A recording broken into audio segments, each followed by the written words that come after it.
Anne Guéquière est ravie de vous faire découvrir son tout nouveau livre « Va, vis et deviens conscient de toi-même » aux éditions Erol. Embarquez avec elle sur les sentiers de sa propre quête afin de partir à la rencontre de vous-même et vivre votre métamorphose.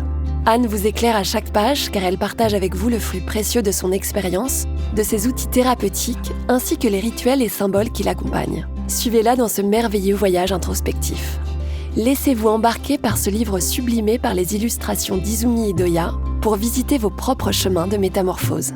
Va, vis et deviens conscient de toi-même est paru aux éditions Erol et est disponible dès maintenant chez votre libraire préféré ou en ligne.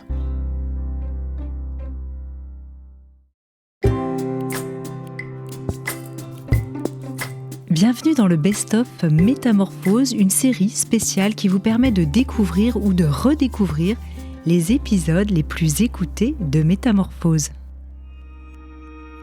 Bonjour et bienvenue dans Métamorphose, le podcast qui éveille la conscience. Chaque semaine, nous allons partir à la découverte d'une personnalité lumineuse et qui porte une voix d'éveil des consciences. Je suis Anne Guéquière, fondatrice du magazine Féminin Bio, auteure et éditrice de projets engagés pour un nouveau monde. Dans ce podcast, j'explorerai les thèmes qui m'enchantent et me font cheminer depuis plus de 20 ans autour d'une vision holistique, de l'harmonie du cœur, du corps et de l'esprit. En espérant que ces thèmes sauront vous inspirer vous aussi. Le podcast Métamorphose est publié chaque lundi pour bien démarrer votre semaine en conscience. Vous pouvez consulter toutes les informations le concernant sur fémininbio.com/métamorphose. Pour être informé chaque semaine de sa publication, abonnez-vous au podcast en vous rendant sur votre plateforme de podcast préférée. Apple Podcasts, SoundCloud, Spotify, Deezer, Android, YouTube ou Audible. Je suis ravie de recevoir une très belle personne qui prend soin de la santé des êtres humains. Elle dit qu'enfant et adolescente, sa santé était fragile. Sujette aux infections ORL, perpétuellement fatiguée, elle subissait des traitements qui pouvaient durer des mois sans pour autant enrayer le cycle de la chronicité. Elle retombait sans cesse malade et personne n'arrivait à trouver de solution durable pour répondre à ce problème. Alors en grandissant, évidemment, elle va se questionner. Et si ce que je mangeais depuis l'enfance était une des causes du déséquilibre de son organisme?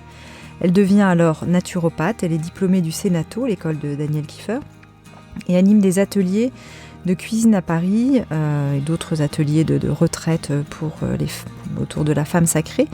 Elle est l'auteure aux éditions Erol d'un livre intitulé « Je me libère du sucre ». Une vie gourmande sans sucre, c'est possible. Alors nous allons parler aujourd'hui de ce sujet-là, se libérer du sucre. Et je suis très heureuse de recevoir la naturopathe Marion Tellier. Bonjour Marion. Bonjour Anne. Alors, est-ce que, sans revenir sur tous tes problèmes enfants, effectivement, est-ce que le sucre a été un problème pour toi dans ton enfance, dans ta façon de t'alimenter? Est-ce que le sucre était très présent? En fait, j'ai longtemps cru que non. C'est-à-dire que ma mère, j'ai eu la chance d'avoir une maman qui ne travaillait pas et je rentrais à la maison, manger le midi, j'étais pas à la cantine, etc. Donc j'avais quand même une alimentation saine, mais c'était les années 80-90 et avec tous les céréales industrielles, les desserts, les pâtes à tartiner, les choses comme ça qui étaient quand même extrêmement présentes. Et je remarque aussi que c'était la mode, par exemple, de ces sachets de riz ou de semoule qu'on plongeait avec le plastique dans l'eau, ce genre de choses. Et du micro-ondes et tout ça. Et je remarque que maintenant, il y a quand même eu un retour au naturel qui, à l'époque, était pas très présent. C'est-à-dire que pour nos mères, enfin ma mère en tout cas, et sa génération, c'était quelque chose de vraiment super de pouvoir avoir des choses qui se faisaient plus rapidement. Oui, c'était le progrès en fait. Voilà, c'était le progrès. Et en fait, on s'est rendu compte, par exemple, que le riz à cuisson rapide, c'est un index glycémique super haut, que moi j'ai mangé que du pain blanc toute mon enfance, jamais de pain complet. Je mangeais pas d'amandes, de choses comme ça. Je mangeais vraiment des céréales de riz soufflé le matin au chocolat, que des choses qui sont extrêmement sucrées finalement. Et c'est comme ça qu'on devient accro au sucre, parce que c'était vraiment ma question en fait d'introduction, c'était pourquoi sommes-nous devenus accros au sucre? Je crois que... Et comment ? En fait, progressivement, on s'est mis à manger de plus en plus de sucre. Dans les années 1850, on était entre 3 et 5 kilos de sucre par an et par personne. Et actuellement, on est autour de 35 kilos par an et par personne. C'est énorme. On est à 100 grammes en France, 100 grammes par jour de sucre ajouté. Ce qui est... vraiment beaucoup, parce que par rapport aux recommandations de l'OMS qui dit de pas dépasser 25 grammes, mais par rapport à l'Australie, aux États-Unis, où l'Australie en est à 160 grammes, c'est encore bon, ça va. Mais ça semble raisonnable. mais non, en fait, c'est vraiment quand même beaucoup trop. Donc il y a eu cette augmentation du sucre qui a été ajouté à plein d'endroits. Ouais. À la fois, on a vraiment pris l'habitude de manger des choses sucrées, ce qui était pas le cas avant, des gâteaux, des pâtisseries, des choses comme ça. Et puis, il y a aussi le fait qu'on a commencé à mettre du sucre ajouté dans plein de produits différents. Et les industriels ont une volonté derrière ça qui est de rendre le goût plus agréable, parce que le sucre, c'est un goût lié à l'enfance, c'est un goût réconfortant qu'on cherche tous. Donc c'est quelque chose qui est naturellement une attirance pour nous. Oui, dans ton livre d'ailleurs, tu en parles bien. Tu parles vraiment du lien avec les émotions liées à la petite enfance. Oui, tout à fait, exactement. Le premier goût, le goût du lait maternel, c'est quelque chose qui est sucré, maternel ou pas. D'ailleurs, le lait de vache contient du sucre aussi. Donc il y a cette notion de rendre le produit plus agréable, et il y a aussi l'idée finalement de nous rendre plus accros. C'est-à-dire que c'est addictif. C'est tellement addictif qu'on va avoir plus envie d'acheter un produit dans lequel il y a du sucre qu'un produit où il n'y en a pas. Alors on dit, j'ai lu à plusieurs reprises que effectivement, et puis également dans ton livre, que c'était plus addictif que la cocaïne. Est-ce que c'est une image ou est-ce que c'est vrai ? Alors il y a vraiment une étude qui a été faite là-dessus, qui a été un peu remise en question. Donc moi je suis pas scientifique, donc je sais pas quoi en dire, mais je pense que le sucre est extrêmement addictif. Mais est-ce que c'est autant plus moins que la cocaïne ? En tout cas, c'est extrêmement addictif. C'est ce que ça montre. On le sent tous, hein. Alors, quels sont les signes justement de trop de sucre ? À quel moment on sait si on peut avoir des signes qu'on a dépassé les bornes et que là, attention, on va commencer à avoir des alertes au niveau inflammatoire, parce que c'est ça le risque. Hein. Voilà. En fait, moi, ce que j'ai vécu, c'est des transformations au niveau de la glycémie.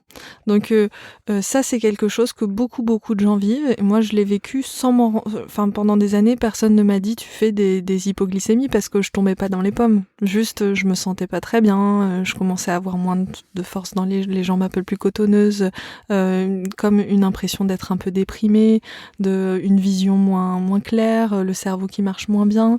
Et puis à l'école, arrivé 11h, j'étais bonne à rien. Je devais m'allonger sur ma table parce que je pouvais plus me tenir.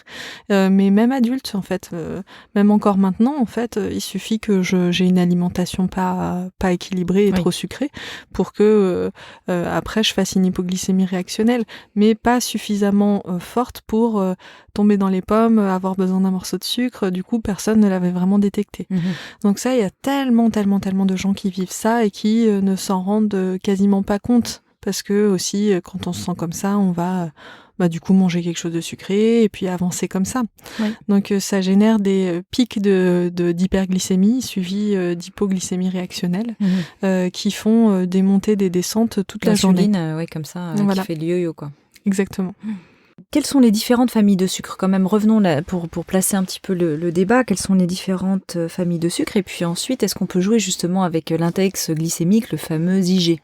Oui. Alors, il y a du sucre en France qui vient de la betterave, par exemple. Ce sucre, quand il est transformé, il est naturellement blanc. Donc, c'est-à-dire qu'il sort blanc, issu de la transformation. Donc un sucre, par exemple la vergeoise, c'est un sucre qu'on trouve beaucoup dans le nord de la France, qui est roux. En fait, c'est du sucre blanc qui a été coloré avec du caramel. Oui, parce que la fameuse cassonade, là, c'est ça ? Ouais, enfin, il y en a une qui vient de la canne Oui. à sucre et qui, là, en fait, quand on presse le jus de la canne à sucre... C'est sa vraie couleur. C'est sa vraie couleur, marron, et en fait, plus on le raffine, plus ça devient blanc. La betterave, en fait, c'est blanc, comme ça, bien sûr, quand ça sort. Du coup, ça donne un produit qui est très, très acidifiant, qui n'a pas d'intérêt pour la santé. On parle de calories vides. Donc, c'est-à-dire que ce sont des calories qui n'apportent aucun intérêt nutritionnel particulier, c'est-à-dire pas de minéraux, pas d'oligo-éléments, pas de vitamines, etc. Et qui en plus sont des voleurs d'énergie. C'est-à-dire que le sucre, on en parle comme d'un voleur d'énergie parce que il vient, quand on le métabolise, il vient puiser dans nos minéraux. C'est-à-dire, comme il acidifie le corps n'aime pas être acidifié, il va puiser dans les parties de notre corps qui permettent d'alcaliniser, et c'est nos minéraux, donc dans nos cheveux, dans notre peau, dans nos ongles. Il pompe dans nos réserves, en fait. Il pompe dans nos réserves, et ce qui fait qu'on a la peau plus sèche, les cheveux moins jolis, les ongles qui se strient, et pourquoi pas, à force d'être beaucoup, beaucoup trop acidifié, de l'ostéoporose, de l'arthrose, ce genre de choses. Alors, existe-t-il de bons sucres ? Alors, c'est quand même la grande question. Parce que tout le monde aimerait bien continuer à en manger finalement. Oui. Vu qu'on est accro. Oui. En fait, dans le livre, après avoir étudié vraiment tous les sucres qui existent, j'ai gardé le sucre de coco. Le sucre de coco, je l'ai gardé pour plusieurs raisons, parce qu'il a un index glycémique assez bas, environ 25, et du coup sur une échelle de 0 à 100, c'est quand même assez intéressant parce qu'il fait assez peu monter la glycémie. Donc, tu peux nous donner d'autres proportions de sucre qui sont très hauts en IG pour qu'on puisse comparer ? Par exemple, le glucose, vraiment, on est à 100. La date, juste manger une date, on est à 100. Donc c'est pas parce que c'est un sucre vraiment naturel que c'est pas bon, haut. Les dates. Oui, c'est très bon les dates. Alors le sucre de betterave et le sucre de canne, on est autour de 70. D'accord. Et le miel, en fait, ça dépend des miels, mais on est entre 50 et parfois même un peu plus, autour de 70, 80. Donc c'est pas parce que c'est du miel que c'est pas haut en index glycémique. Par contre, le miel a vraiment plein d'autres vertus, mais bon, ça reste un sucre très concentré. Oui, il faut pas le tartiner comme ça le matin. C'est vraiment, on peut l'utiliser plus comme un alicament, on va dire, le miel. Exactement. Oui. Et du coup, le miel, ça va être plutôt comme un alicament, donc ça veut dire un aliment-médicament dont on va se servir pour se soigner, pour guérir certaines maladies. C'est vraiment miraculeux, le miel. Il y a aussi tous les sucres qui ont un goût sucré, mais qui n'ont pas du tout de calories, tout ce qui est édulcorant, en fait. Et dans les édulcorants, on a des édulcorants naturels et des édulcorants qui sont de synthèse. Oui, comme la stevia, par exemple. Voilà. Donc les édulcorants de synthèse, c'est quelque chose que je recommande vraiment pas. À la fois parce que c'est connu, maintenant on a reconnu que c'était neurotoxique, cancérigène, etc. Absolument. Mais aussi parce que, en fait, le corps, quand on lui donne quelque chose qui a un goût sucré et qu'après il n'y a pas vraiment le sucre, les glucides qui arrivent, le corps continue à l'organisme appelle le sucre, en fait, continue à demander du sucre. Et si bien que on est dans une forme d'envie on entretient l'envie, en fait, du sucre. Oui, c'est pire. Voilà. Et la stevia entretient aussi cette envie, c'est exactement la même chose. Oui, comme tout l'heure en fait. Voilà, exactement. Alors la grande question que j'imagine tout le monde se pose en nous écoutant, en disant mais quand est-ce qu'elle va poser sa question ? C'est comment se défaire de cette addiction au sucre ? Est-ce qu'on peut y arriver ? Très grande question. Très grande question, qui me concerne aussi personnellement. Toi aussi, je sais personnellement, ou t'as concerné. Tout à fait. Oui, par période. Oui, par période, bien sûr. Je faisais une conférence à Nantes ce week-end et je disais aux gens qui avaient l'air très très rassurés que je mangeais parfois des gâteaux et que parfois ils pouvaient me voir manger un gâteau et que tout va bien. Et que parfois même j'en mangeais trop et donc j'étais obligée de refaire ma méthode. Très bien, ça c'est parfait. Oui, tu le dis très clairement dans le livre, j'adore. Donc en fait, voilà, moi je suis vraiment pas dans l'extrémisme parce que ça correspond pas à ma nature. Je suis quelqu'un de gourmand. Puis nos modes de vie. Voilà, il y a nos modes de vie, donc j'ai pas envie de rentrer dans quelque chose de trop extrême.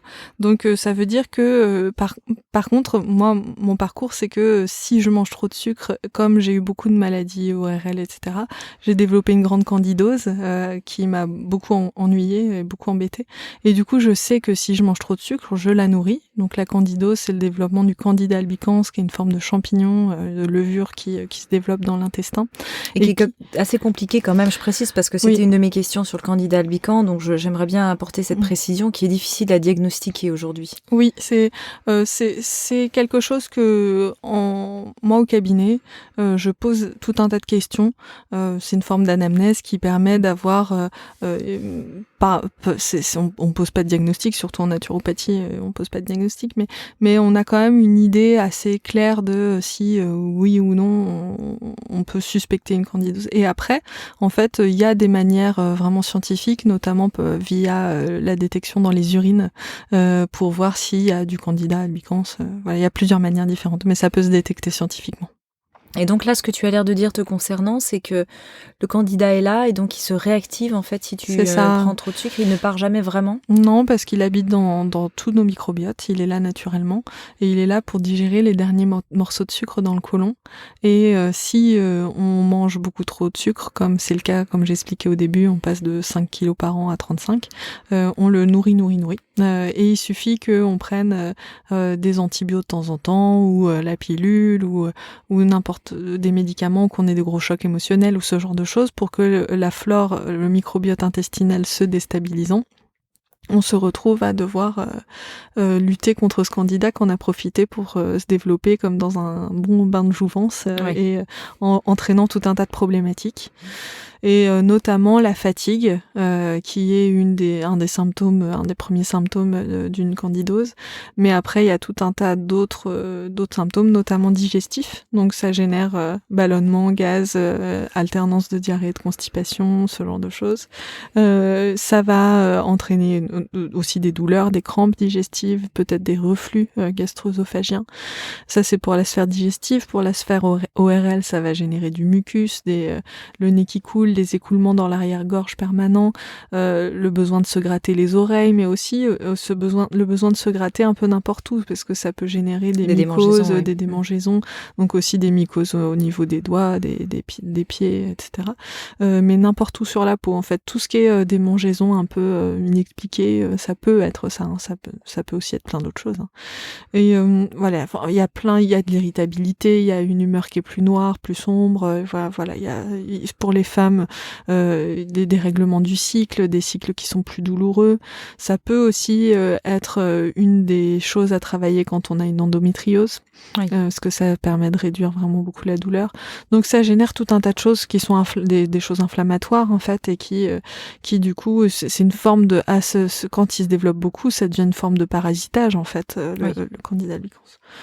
Donc voilà, moi je sais que quand j'en mange trop, de toute façon du sucre, je nourris mon candida et j'ai pas envie de le nourrir, parce qu'après, ce que j'ai oublié, c'est que pour la femme, le symptôme numéro 1, c'est la mycose vaginale. Oui, bien sûr. Donc moi ça a été mon élément détecteur en fait. Et en fait souvent, je dis aux femmes que finalement avoir ça comme milieu propice à la mycose, en fait, parce que c'est chaud, c'est humide, donc forcément ça se développe beaucoup plus vite que chez les hommes. Et ça nous permet de savoir qu'on en a une de candidose, tandis que les hommes passent plus souvent à côté parce que ils ont moins ce signal. Ils ont moins ce signal. Alors revenons quand même à notre sujet on n'a pas complètement débordé, mais comment se libérer du sucre alors? On y revient. Alors, quelle stratégie on peut mettre en place? J'ai créé une méthode en 8 semaines. Oui. Parce que souvent on parle de 21 jours. Mais en fait, après avoir lu pas mal d'études, etc., je me suis rendu compte que cette étude qui parle de 21 jours, elle dit à partir de 21 jours, mais la moyenne est plutôt autour de 8 semaines.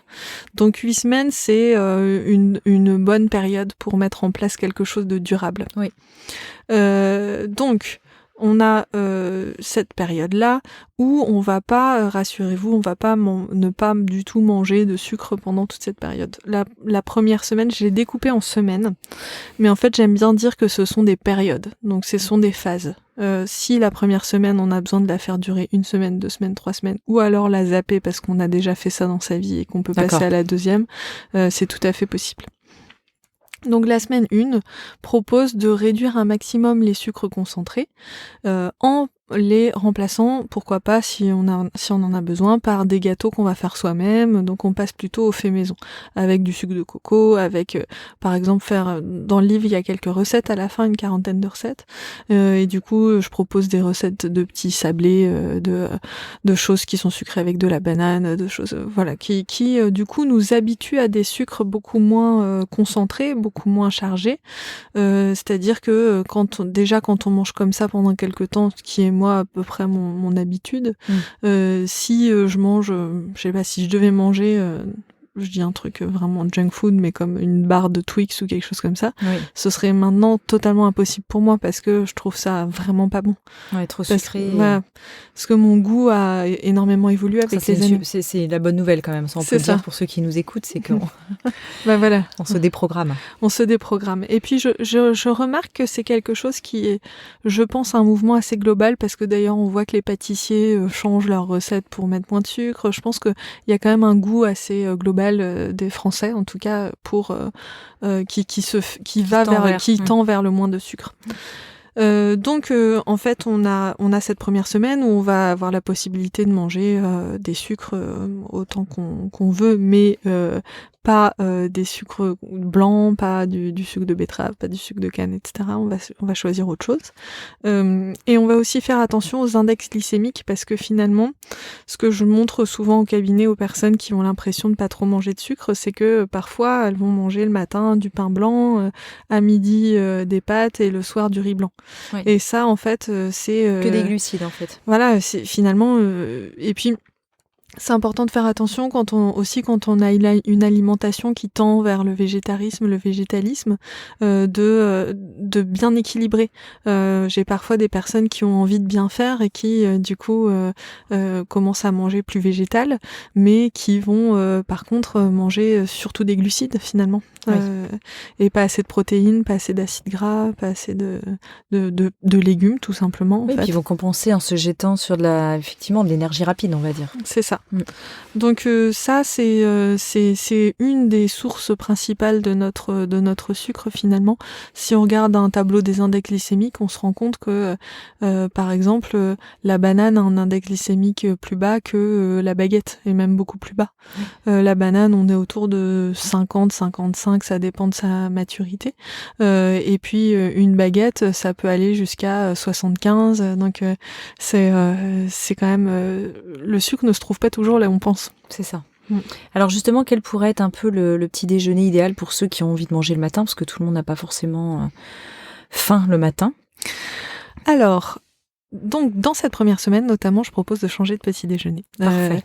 Parce que c'est une des raisons principales du fait qu'on ait envie de manger du sucre toute la journée. C'est-à-dire que si on se fait un pic de glycémie dès le matin avec un petit déjeuner pas adapté, toute la journée on n'aura plus envie de sucre. On court après ça. Voilà, donc je propose de consommer des protéines et des acides gras. Donc pour ça, il y a plein de façons différentes. Des œufs par exemple. Par exemple des œufs, par exemple de l'avocat, par exemple si on veut manger du poisson ou de la viande, on peut. Et sinon, on peut manger des protéines végétales comme des tartinades faites à base de légumineuses. Je dis souvent du houmous, mais en fait le houmous, ça paraît un peu parfois hard, difficile à manger le matin. Moi, ça me dérangerait pas, mais effectivement, mais je vois au cabinet qu'il y a certaines personnes, mais on peut tout à fait se faire des tartinades soi-même ou on les assaisonne différemment. Alors tu tartines sur quoi dans ce cas-là ? Alors là, moi j'ai quand même gardé la notion de pain. Parce qu'il y a des petits-déj où il y a des gens qui passent à des petits-déj où ils vont manger 2 œufs et puis de la salade, des légumes, quasiment comme un repas en fait. Oui. Bon, je sais que pour l'expérimenter tous les jours au cabinet, c'est difficile pour les gens de changer vraiment radicalement. Donc j'ai gardé la notion de pain, simplement en choisissant un pain qui a un index glycémique beaucoup plus raisonnable et puis si possible qui a une une céréale qui soit pas du blé, parce que le blé, il a un côté pro-inflammatoire qui est assez courant. Ou alors aller sur des semences anciennes avec, par exemple, un blé de qualité type épeautre. Je sais que là où j'habite, j'ai un gars qui fait son pain au levain avec des blés anciens d'excellente qualité. Effectivement, au niveau digestion, c'est parfait. Je vois bien. Voilà. Si on peut trouver des blés anciens près de chez soi, c'est formidable. Et après, dans les blés, les ancêtres du blé qu'on peut trouver facilement, il y a par exemple le petit épeautre. Oui. Qui se trouve dans quasiment tous les magasins bio et qui est un pain qui est vraiment très digeste parce qu'on est sur un pourcentage de protéines de gluten agressives beaucoup moins important que dans le blé, ou même le grand épeautre en fait, hein. D'accord. Il y a quand même une grosse différence. Alors, on prend ce solide petit déjeuner. Toi, tu recommandes quand même de prendre un petit déjeuner? Alors, pas toujours. Pas c'est toujours. ça, en fait. Ça, c'est vraiment une question de personne et de... Ce que j'explique souvent, c'est que moi, je consulte au cabinet 3 jours par semaine.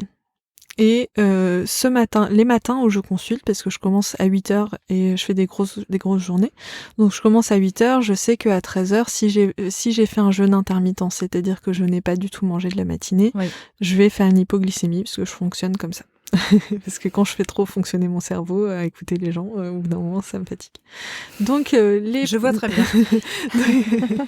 Donc le matin, quand je sais que j'ai une grosse journée, je prends un petit déj, souvent avec de l'œuf ou avec autre chose. Voilà, copieux pour... Voilà, c'est copieux, protéiné et gras. Oui. Sans glucides, donc. Avec moi je mange avec du pain, mais D'accord. du pain complet de petite qualité. épeautre, ou alors je peux utiliser une galette de sarrasin, quelque chose d'assez fin comme ça, mais je mange quand même un peu ça. Et puis les jours où je travaille, parce que du coup les autres jours j'écris ou je travaille à la maison, je travaille différemment. Oui. Et bien ces jours-là, je vais faire un jeûne intermittent. Et donc, ce que je recommande, c'est juste d'écouter. Est-ce que vous êtes mieux en ayant mangé quelque chose ou pas ? D'expérimenter quand vous êtes à la maison, de voir comment ça se passe si, par exemple, le samedi, vous mangez que à 13h, par exemple, comment ça se passe ? Est-ce que vous sentez bien ou pas ? Et puis, un jour, de l'expérimenter au travail aussi, pour voir comment ça se passe. Et il y a des gens qui se sentent beaucoup mieux en ne mangeant pas. Mais en revanche, il faut pas casser le jeûne intermittent, sinon on lance la machine digestive. Donc c'est-à-dire que si vous avez décidé de faire un jeûne intermittent, il faut pas manger 3 bananes ou un morceau de gâteau, 3 amandes, un morceau de... Parce que 3 bananes, je me disais, ça fait beaucoup d'un coup là quand même pour casser le jeûne. Je sais pas pourquoi j'ai dit banane. Je veux des bananes.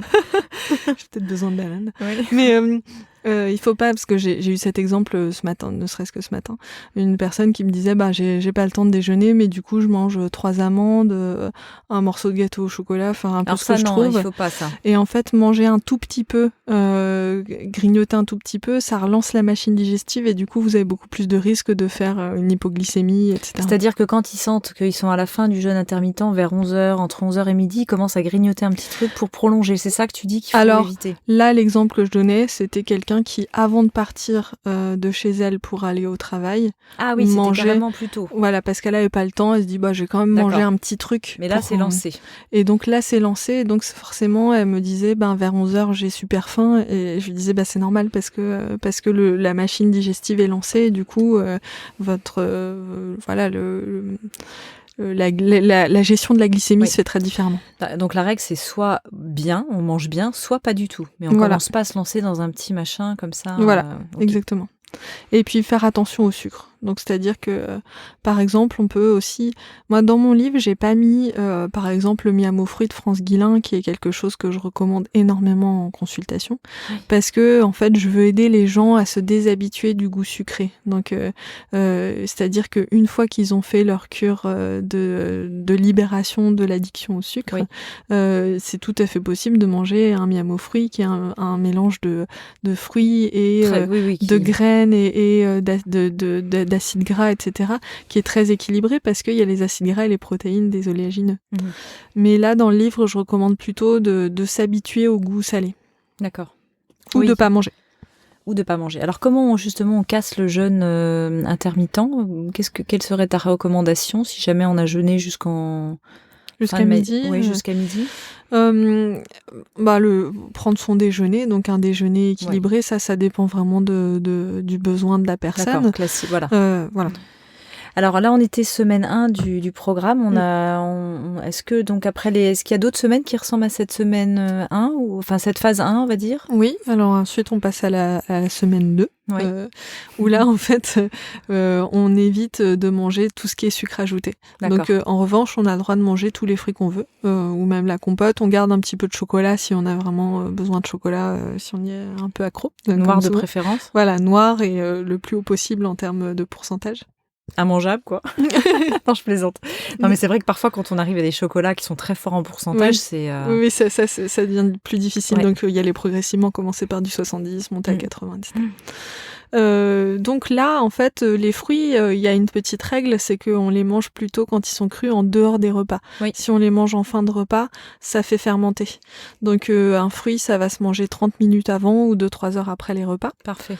Donc, mais par contre, à volonté. Voilà. Et si on a besoin encore d'un petit dessert, on va manger une compote. Mais je propose aussi à ce moment-là d'essayer de ramener le moment, d'amener un moment sucré par jour. D'accord. Le moment sucré, ce sera plutôt l'après-midi. Parce que il a été prouvé que quand on mange une touche sucrée dans ces eaux-là, vers 16, 17, 18 heures, on aide à la sécrétion de la sérotonine. Oui, je crois que tous les nutritionnistes sont à peu près d'accord sur ce point. C'est un bon point parce que souvent on s'aperçoit que il y a quand même pas toujours des consensus sur ces sujets-là, et là, effectivement, ça a l'air d'en être un. Oui, tout à fait. Et donc, ça veut dire que la semaine 2, je propose d'éviter de manger du sucre un peu éparpillé sur toute la journée et de l'amener plutôt dans ce moment-là. Oui. Mais autant qu'on veut, et puis si on a besoin de déborder de ce moment-là, on peut. Et ensuite, la semaine 3, c'est la semaine la plus, disons, le pic du programme. Ensuite, on redescend, où on va essayer de ne pas manger de sucre. Donc, dans le livre, j'ai fait 3 profils différents. Oui. Un profil digestif, un profil émotionnel, un profil hormonal. Et en fait, les profils digestifs, donc ceux qui ont par exemple une candidose, ce sera très intéressant d'affamer le candida albicans et d'enlever complètement le sucre et donc d'enlever complètement les fruits pendant quelques jours. C'est ceux qui sont vraiment, on pourrait dire, drivés par leur intestin, c'est-à-dire que c'est lui qui dirige là, qui a pris les commandes. Hein. Exactement. Donc, si on est un profil émotionnel, on va aussi avoir besoin de se réconforter en fait avec ce sucre. Moi, j'ai reçu des personnes en consultation, j'ai vu des personnes sur les conférences, etc., qui me disaient que elles avaient déjà été jusqu'à des envies de suicide en fait en arrêtant le sucre, parce que ça peut venir toucher sur des choses émotionnellement très profondes, des grandes blessures. Le sucre, ça parle de la relation à la maman, de la relation à l'amour. Donc c'est parfois très compliqué. Donc si c'est vraiment dur d'arrêter tout le sucre, pendant la semaine 3, on garde un fruit, 2 fruits. D'accord. Voilà. Alors le 3e profil quand même, parce que du coup tu nous as parlé de 2 profils, mais on a envie de savoir le 3e, hormonal. Voilà, profil hormonal, il y a plusieurs catégories. En fait, il est un peu plus compliqué celui-là parce qu'il y a les personnes qui souffrent de syndrome prémenstruel, de règles douloureuses, de ménopause, d'andropause, enfin on souffre pas de ménopause, mais qui sont en période de ménopause ou d'andropause, etc. Là, c'est vraiment tout ce qui est c'est lié au système hormonal qui demande en fait à certains moments de manger plus de sucre. On a des appels de sucre et si on équilibre en fait notre alimentation sur le reste du mois, si on équilibre certaines choses, par exemple avec des plantes qui aident au niveau des hormones, de la circulation, de la bonne régulation des hormones, on obtient quelque chose de très bien. Alors quand je t'écoute, je me dis, je suis sûre qu'il y a des gens qui se posent la même question que moi. Est-ce qu'on n'a pas l'impression parfois d'être un peu dans les 3 catégories, ou plus ou moins, effectivement, mais de se dire, bon, déjà, quand on est une femme, tout ce qui est hormonal, ça joue. Ensuite, les fringales liées à des besoins émotionnels, voilà, et puis... moi, je suis un bon exemple, je suis dans les 3. Oui, je crois que moi aussi. Mais en fait, ce que j'ai fait, c'est que j'ai essayé. Enfin, peut-être pas dans la candidose, moi, mais. Ouais. Parce que j'ai essayé d'expliquer aux personnes pour les diriger un maximum. Mais en fait, c'est vrai que il y a beaucoup de gens qui lisent mon livre et qui viennent me voir après pour me dire j'étais dans les 3, comment je fais, qui ont besoin de quelque chose d'un petit peu plus personnalisé. Bien sûr, c'est toujours ça. Donc qui compte. voilà, dans le livre, j'essaie de faire quelque chose d'un maximum personnalisé, mais c'est pas évident. Puis après, on a des dominantes, je pense, dans ces 3 profils. Oui, exactement, on a des dominantes. Ouais, tout à fait. Alors, finissons effectivement sur notre semaine 3. Ensuite, les semaines suivantes, en fait, on redescend et donc c'est juste, il y a 2 grandes phases en fait dans ces semaines-là où on va d'abord essayer de continuer un maximum comme ça. Donc c'est comme si on revenait plus ou moins à la semaine 2. Et puis ensuite, sur la fin, on va travailler avec des moments sucrés.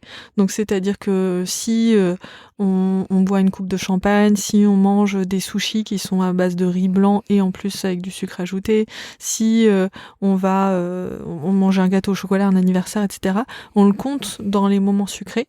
Et on essaye au départ de pas dépasser 3 moments sucrés par semaine. Comme ça, c'est 1 jour sur 2 max. Et puis après, on essaye de maintenir le cap plus ou moins comme ça. Mais c'est ça que je trouve très bien dans ta méthode, dans ce que tu proposes et ton programme de coaching, c'est que c'est justement facile de compter comme ça. Parce que du coup, hop, on identifie, une fois qu'on a identifié ce que tu appelles les moments sucrés, effectivement, on n'a plus qu'à se dire, à les repérer dans la journée. Et finalement, on s'aperçoit que bien souvent, en fait, on n'était tout simplement pas en conscience. Et à partir du moment où on se met en vigilance de ces moments sucrés, c'est plus facile de les repérer, de les éviter. Exactement. D'être moins en pilote automatique. Exactement. Ce que je propose souvent au départ, c'est d'écrire sur un cahier pour se rendre compte, en fait. Et à partir du moment où on a mis la conscience là-dedans, on peut plus manger exactement pareil, parce qu'on sait. Vraiment. Oui. Bon, super. C'était passionnant ce podcast pour se libérer du sucre. Je trouve que déjà ça donne envie d'essayer, de se motiver. Alors quels sont les bienfaits? Qu'est-ce qu'on récupère quand même pour motiver les gens, pour ceux qui ont envie de se libérer du sucre mais qui trouvent pas forcément la motivation? Qu'est-ce qu'il y a au bout de ce chemin comme libération, justement? Il y a beaucoup moins de fatigue. Alors ça, c'est la fatigue, c'est quand même très général. Moi, je reçois quasiment que des gens qui me disent qu'ils sont fatigués. Quand on arrête le sucre, on gagne, on retrouve de l'énergie, de la vraie énergie, de la vraie énergie, de la vraie vitalité. Donc ça, c'est quand même super, ça, parce que ça nous permet de faire plein de choses et d'œuvrer pour le monde. Oui. Et ensuite, il y a beaucoup de gens qui me disent qu'ils ont beaucoup moins de douleurs. Donc toutes les douleurs inflammatoires, donc ventre, ballonnement, crampes, spasmes, alternance de diarrhée, de constipation, enfin tout ça améliore beaucoup. Il y a une de mes clientes qui est venue un jour et qui m'a dit ça m'a changé la vie parce que je me levais tous les matins, j'avais l'impression d'être une petite vieille, j'avais mal partout, toutes les articulations. Maintenant, j'ai plus mal du tout. Il y a plein de choses comme ça qui sont assez flagrante sur les douleurs de règles. Arrêtez le sucre, faites l'expérience. Si vous avez mal, si vous arrêtez vraiment le sucre, c'est peut-être pas l'unique raison pour laquelle vous avez mal, mais il y a de fortes chances que ça vous aide vraiment. Donc voilà, il y a plein d'incidences. Parfait, je crois qu'on a toutes les clés en main maintenant. Le mieux, c'est encore de lire ton livre, dont je rappelle le titre, « Je me libère du sucre, une vie gourmande sans sucre ». C'est possible, et oui, c'est possible. Marion Tellier, merci infiniment. Je suis sûre que grâce à ce podcast, notre conscience et la conscience du monde va encore évoluer. Avec plaisir. Et puis je te dis à très bientôt. Oui, à bientôt. Au revoir. Au revoir. Merci de nous avoir écoutés.